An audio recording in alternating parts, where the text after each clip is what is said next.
하는구나 이런 생각이 들어서 그걸 저는 기타를 쳤는데 보면서 감사가 되었던 것 같습니다. 저번 주에도 올라와서 오늘은 좀 덜 떨리겠지 했는데 오늘은 더 떨리는 것 같습니다.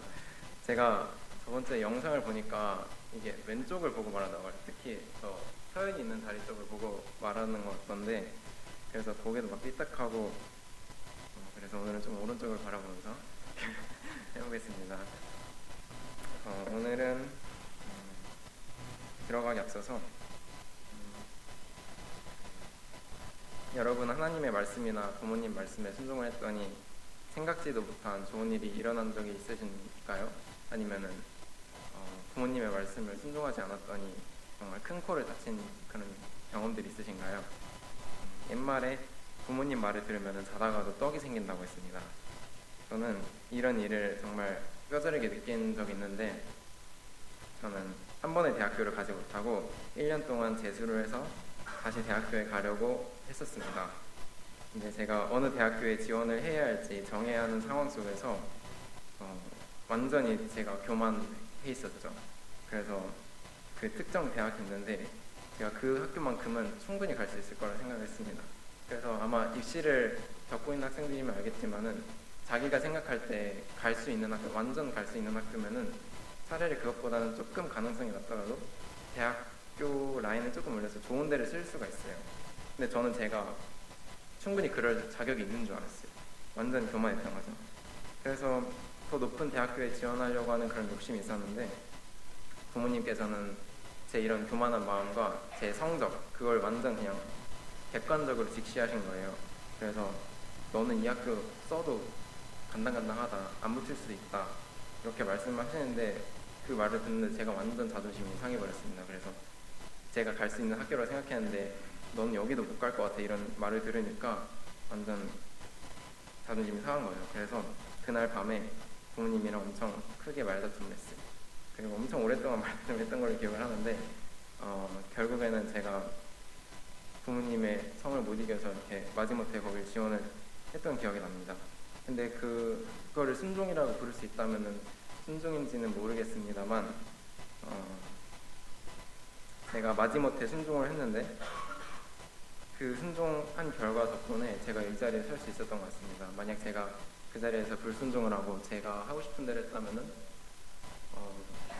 아마도 재수가 더 길어지지 않았을까 이런 생각을 하게 되는데요. 그래서 그때 일을 생각하면서 부모님 말씀에 순종하는 것이 부모님 말씀을 듣는 것이 자다가도 떡이 나오는 방법이라는 것을 조금 느끼게 되었던 것 같습니다.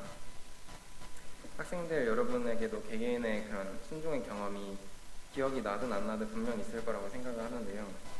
지난 시간 저희는 하나님의 약속과 모세를 통해서 성실을 이루시는 것을 보았다면 이번 시간에는 같이 한번 순종에 대해서 알아보면 좋을 것 같습니다.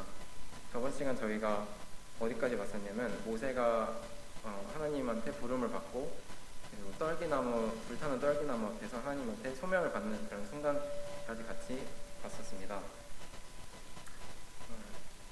하나님께서는 그 애국 왕의 완악한 마음을 이기시라고 10가지 재앙을 사용을 하시는데요.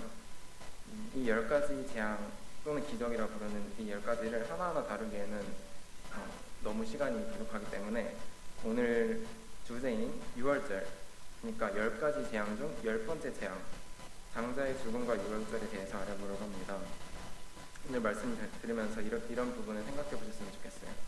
6월절이 우리에게 무슨 의미이고 나중에 일어날 어떤 큰 일을 예고하는지 그런 것들을 생각해보고 6월절이 무엇을 상징하는지 말씀을 들으면서 추측을 해가시면서 들으시면 좋을 것 같습니다.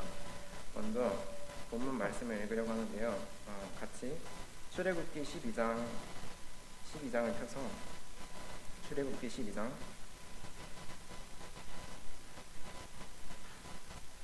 21절부터 27절까지 읽겠습니다.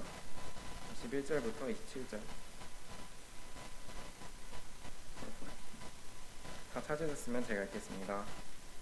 모세가 이스라엘 모든 장로를 불러서 그들에게 이르되 너희는 나가서 너희의 가족대로 어린 양을 택하여 6월절 양으로 잡고 우슬초 묶음을 가져다가 그릇에 담은 피에 적셔서 그 피를 문 인방과 좌우 설주에 뿌리고 아침까지 한 사람도 자기 집 문 밖에 나가지 말라. 여호와께서 애굽 사람들에게 재앙을 내리려고 지나가실 때 문 인방과 좌우 문 설주에 피를 부시면 여호와께서 그 문을 넘으시고 멸하는 자에게 너희 집에 들어가서 너희를 치지 못하게 하실 것임이니라. 너희는 이 일을 규례로 삼아 너희와 너희 자손이 영원히 지킬 것이니 너희는 여호와께서 허락하시는 대로 너희에게 주시는 땅에 이를 때 이 예식을 지킬 것이라. 이후에 너희의 자녀가 묻기를 이 예식이 무슨 뜻이냐 하거든 너희는 이르기를 이는 여호와의 유월절 제사라. 여호와께서 애굽 사람에게 재앙을 내리실 때 애굽에 있는 이스라엘 자손의 집을 넘으사 우리의 집을 구원하셨느니라 하라.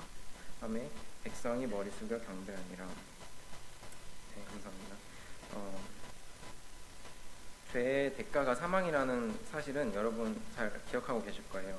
이거를 저희가 어디서 알게 되었냐면은 바로 아담이 선악과를 따먹으면서 이 땅에 죄가 들어오게 되었고, 그리고 하나님께서 사랑하시면서 지은 모든 창조물에 대하여 생긴 규칙 같은 것이라고 할 수 있습니다. 이 죄의 대가가 사망이라는 것이요. 그래서 공의의 하나님에게 불순종의 대가는 여지없이 사망입니다. 만약 이집트의 바로 왕이 모세를 통해 전해진 하나님의 말씀에 순종해서 이스라엘 백성을 풀어주었다면 이런 재앙을 맞닥뜨리지 않았을 것입니다. 마음이 완악한 애굽의 바로 왕은 순순히 이스라엘 백성들을 풀어주지 않습니다. 왜냐하면 이스라엘 백성은 250만 명이 된다고 저번 시간에 들었는데 이런 250만 명을 노예를 부리고 있었어요. 근데 이 노예를 250만 명이 한꺼번에 빠져나가면은 그 이집트의 경제를 책임지고 있던 그런 노동력이 한꺼번에 다 빠져나가는 거잖아요. 그래서 이스라엘 백성이 모세를 통해서 우리 하나님한테 예배드리려고 이제 이집트에 나가겠다 이렇게 말을 했을 때 이집트의 왕은 꽤나 당연하게도 그 부탁을 들어주지 않습니다. 그 부탁을 들어준다는 것은 나라의 큰 경제적인 위기를 초래하는 것이고, 그리고 애굽 왕은 자기를 신이라고 불렀는데 근데 자기가 하나님한테 복종하게 된다면은 신인 자기가 일개 노예들의 신에게 복종하게 되는 셈이 되는 것입니다. 그런 의미를 갖고 있었기 때문에 바로 왕은 정말 교만했다고 볼 수 있는데, 하나님께서는 이런 완악한 바로와 애굽 사람들을 심판하시고 누가 진짜 신인지를 보여주시기 시작합니다. 그 하나님이 진짜 신이시라는 것을 10가지 재앙을 통해 보여주시는데요. 저희는 오늘 유월절에 대해서 보기로 했었죠. 우리 삶에서의 죄도 이와 같은 점이 참 많은 것 같습니다. 하나님은 저희를 구원하시려고 수천 년 전부터 계획을 하시고 약속을 신실히 차근차근 이루어 오셨는데 우리 본성 가운데는 그런 애굽 왕처럼 저희가 하나님께 나아가려는 것을 막으려는 그런 죄의 속성이 남아있는 것을 너무나도 쉽게 알 수 있습니다. 이 죄는 너무 깊은 곳에 숨어 있어서 저희가 하나님께 순종하도록 내버려두질 않아요. 그래서 그 죄의 권세에서 벗어나고 싶어도 쉽게 움직이지 못하며, 그리고 이 죄는 심지어 우리가 구원받아야 하는 존재라는 것을 까먹게 만듭니다. 우리가 노예라는 것을 까먹게 만들고 계속 이스라엘 사람인데도 이집트에 살고 싶게 만드는 거죠. 이런 죄의 속성이 저희 삶 가운데도 아직도 있는 것 같습니다. 하나님께서는 저희를 구원하시겠다고 하셨고 심지어 우리를 구원하신 것은 사실인데 저희는 죄의 노예라는 것을 인정하고 싶지 않죠. 계속 죄의 노예를 살고 있고, 그리고 저희의 힘으로는 이 죄의 세력에서 벗어날 수 없고 벗어나고자 하는 마음조차 들지 않습니다. 그래서 결국에는 우리 스스로를 절대 구원할 수 없습니다. 그렇지만 하나님께서는 이렇게 재앙을 내리시면서 죄를 심판하시는, 어쩌면 무섭다고 생각이 되는 공의의 하나님이시라고 우리가 부르지만, 하지만 하나님은 공의의 하나님과 동시에 사랑의 하나님이십니다.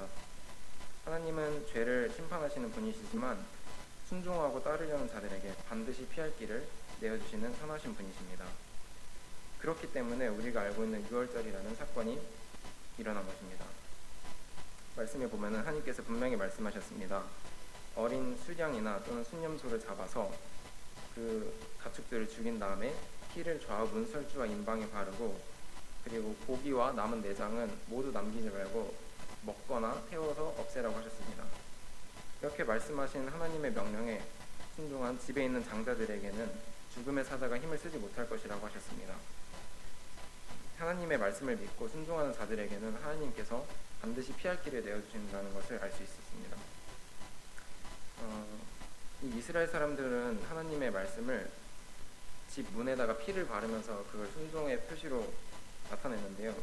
그렇다면 하나님께서는 우리가 어떻게 했을 때 그걸 순종이라고 여겨주시고 믿음이라고 쳐주시는지 좀 생각을 해봤습니다. 내가 어떤 반응을 해야지 하나님이 이거를 순종이라고 하실까?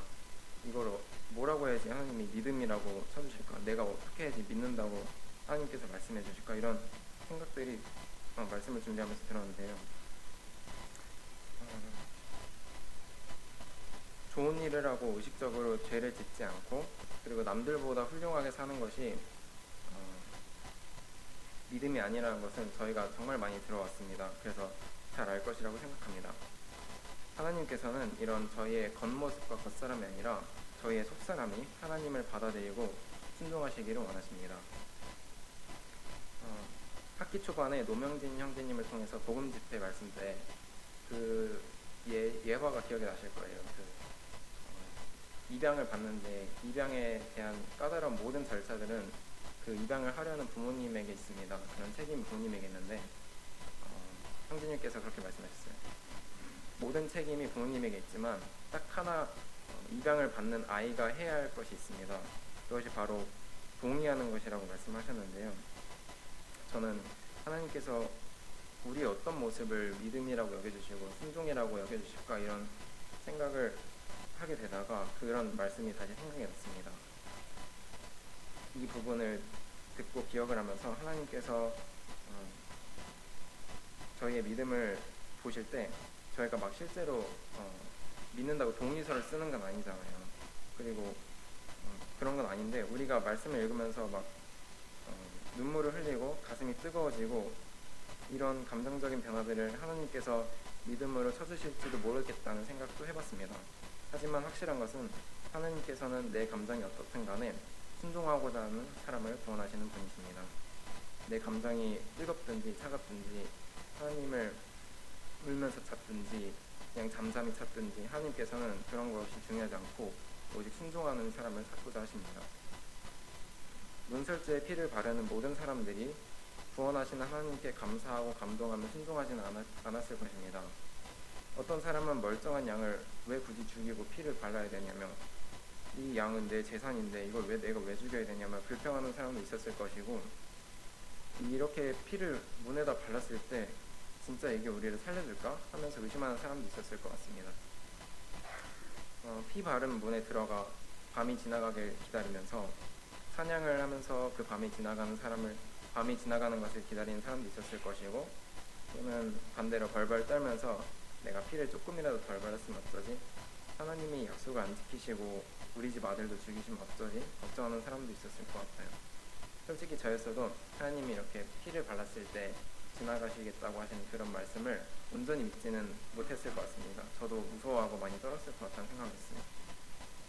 근데 하나님께서 죽음의 사자를 보내시면서 담대하지 못하고 떨고 있는 사람의 집에 들어가서 아들을 죽이라고 명하시지 않았습니다.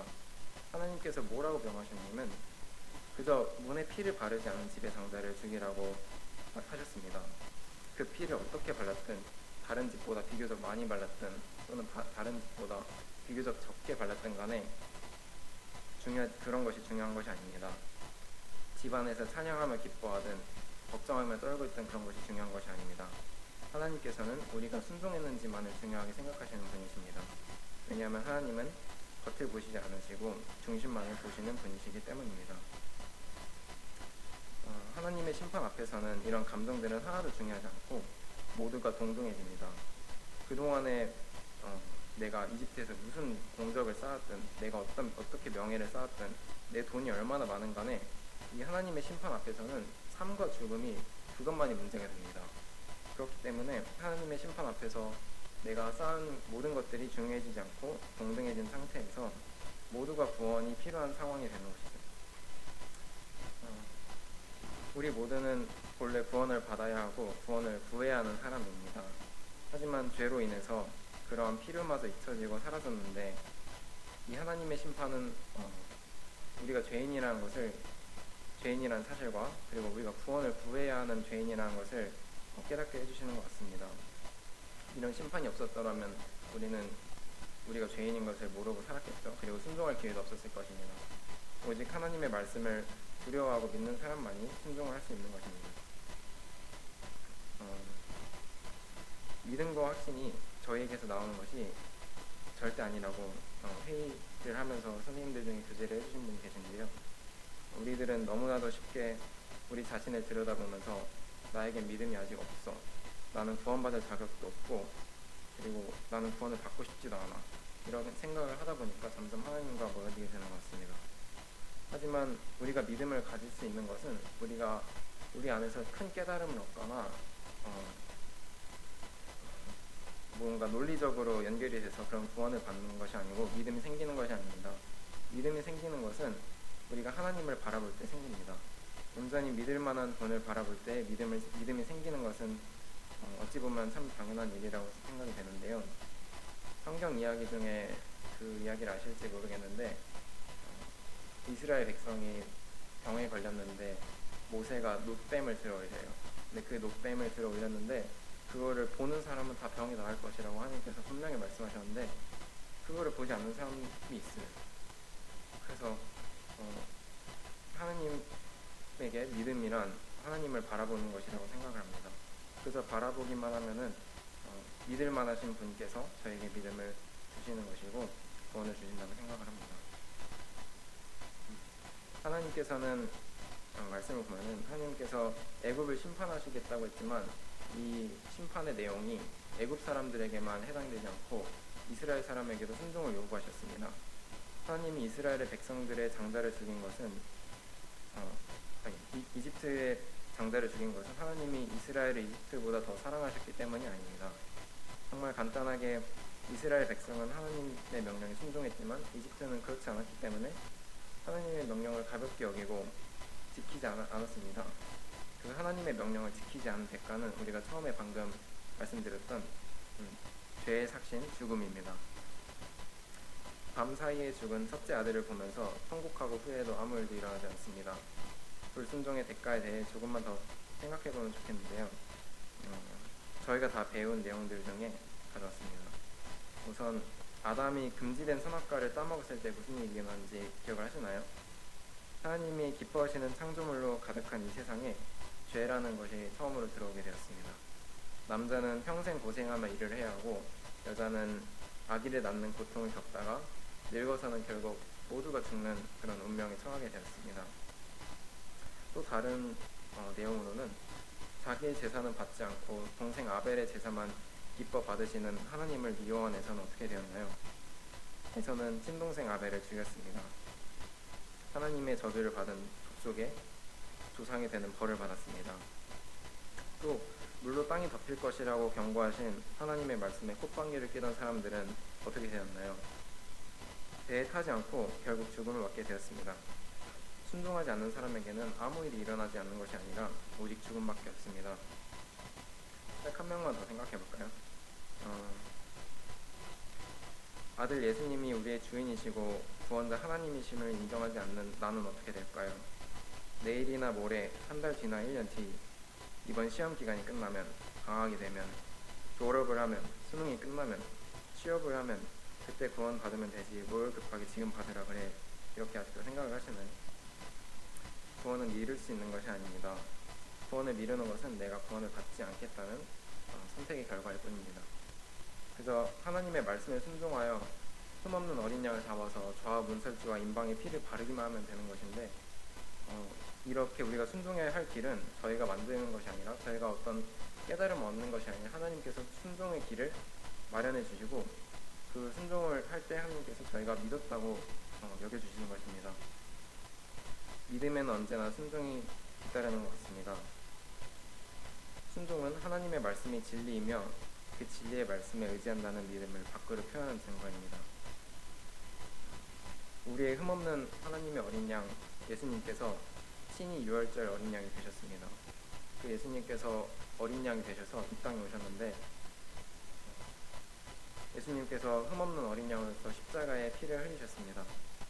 그뿐만이 아니라 예수님께서는 우리를 위하여 대신 죽으셨을 뿐만이 아니라 죽음에서 3일 만에 다시 부활하셨습니다.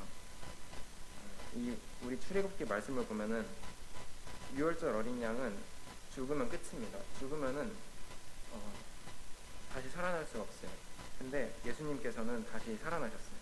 근데 이게 무슨 말이냐면은 만약에 예수님께서 우리를 위하여 죽으시고 다시 살아나셨지 않았다 하더라도 이미 이 사실은 놀라운 일입니다. 왜냐하면은 다른 사람이 위하여 죽는 것이 정말 드문 일이고, 또 예수님이 우리의 미래에 있는 사람들까지 사랑하셨다고 하시면서 그렇게 죽으셨는데 그것만으로도 이미 저에겐 충분한 것 같은데, 근데 예수님께서는 죽음에 머무르지 않으시고 다시 살아나셨습니다.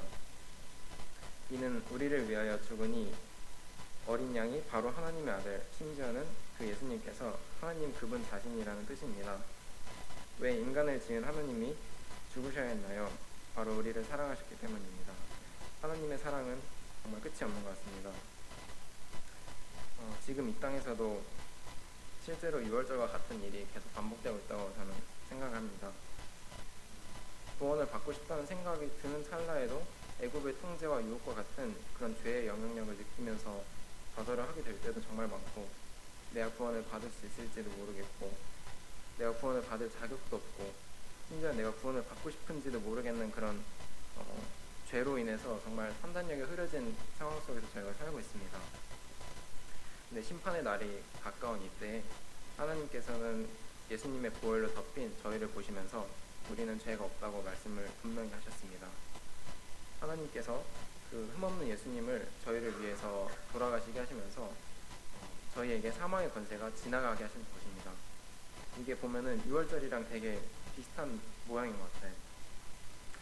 예수님의 피로 덮였으니까 우리는 더 이상 하나님이 보실 때 저희에게 죄가 보이지 않고 오직 피로 말미암은 영원한 새 생명이 저희에게 빛나고 있습니다.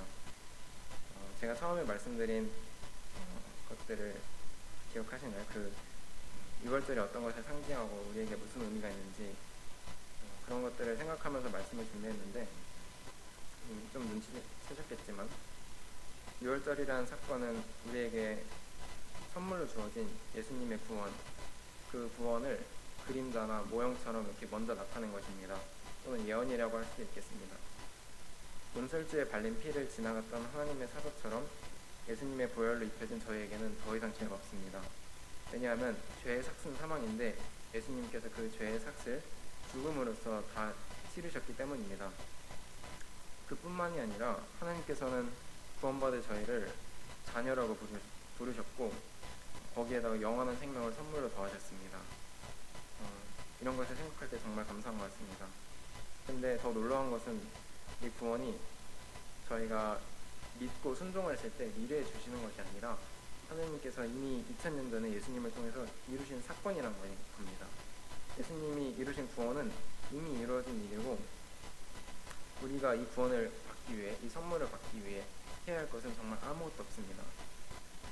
내가 자랑스럽게 살았든 부끄럽게 살았든 구원은 이미 이루어진 일이고 성경에 똑똑히 적혀진 역사입니다. 그 사실을 우리가 받아들이고 믿고 순종을 하면 되는 것입니다. 말씀을 정리하면서 한마디만 더 하자면 이 성경의 주제는 저번 시간에도 제가 말했지만 성경의 주제는 예수님인 것 같습니다. 어느 곳을 펼쳐도 예수님이 이루실 일들의 예고편 같은 내용들이 계속 나오고 어떻게 예수님이 우리를 구속하실지 어떤 방식으로 우리를 사랑하시고 구원하실지 그런 것들이 성경을 통해서 다 나와 있습니다. 구약, 신약 불문하고 다 나와 있어요. 그래서 이번 주제인 유월절을 통해서 예수님께서 이 땅에 오셔서 우리를 위해 유월절 어린 양이 되셨다는 것을 좀 볼 수 있었습니다. 그리고 유월절은 예수님의 십자가 사역의 모형이라는 것을 너무 뚜렷하게 알 수 있었습니다. 이번 두 차례 말씀을 준비하면서 제가 가장 크게 느꼈던 것은 하나님은 사랑이시며 우리를 구원하시기 위해 수천 년 전부터 약속을 지키시고 이루시는 신실한 분이시라는 사실과 예수님의 보혈은 우리를 깨끗하게 하기에 충분하다는 사실입니다. 이 말을 마치면은 제가 이제 바로 저희가 특성 연습을 하게 될 텐데 가사를 생각하다 보니 오늘 말씀과 잘 들어맞는다는 생각이 들어서 저희가 이제 특송하게 된 그 가사를 읽고 오늘 말씀을 마치려고 합니다. 그 하나님의 크신 사랑 그 찬양이에요. 다들 앞에 있으실 텐데 그 사랑 신실하시네 포기하지 않으시네 당신의 생명 바꾸고 우리를 구원하셨네 높으신 보좌 버리고 우리와 같이 되셨네 죽어가는 우리에게 주의 생명 주시려 하나님의 크신 사랑 우리를 위해 죽으셨고 소망 없는 이 땅 위에 주의 사랑이 덮였네 감사하세 감사하세 우리 주께 감사하세 우리를 구원하신 사랑. 저희 학생회도 이런 하나님의 크신 사랑을 말씀을 통해서 계속 경험하면서 결국에는 이런 놀라우신 하나님을 우리의 구주로 모시는 그런 경험들을 모두 했으면 좋겠습니다. 그러면은 오늘 말씀 마치고 기도하고 다음 시간 갖겠습니다. 하나님 아버지, 오늘 말씀을 통해서 하나님께서 저희 공의 하나님이시기 때문에 저희를 심판하셔야 했지만 또 동시에 사랑의 하나님이시기 때문에 저에게 피할 길을 마련해 주심에 참 감사를 드립니다. 그 피할 길은 저희가 행위를 하거나 노력해서 얻는 것이 아니라 하나님의 아들이신 예수님께서 유월절의 어린 양으로서 이 땅에 오셔서 대신 돌아가신 사실에 정말 감사를 하게 됩니다.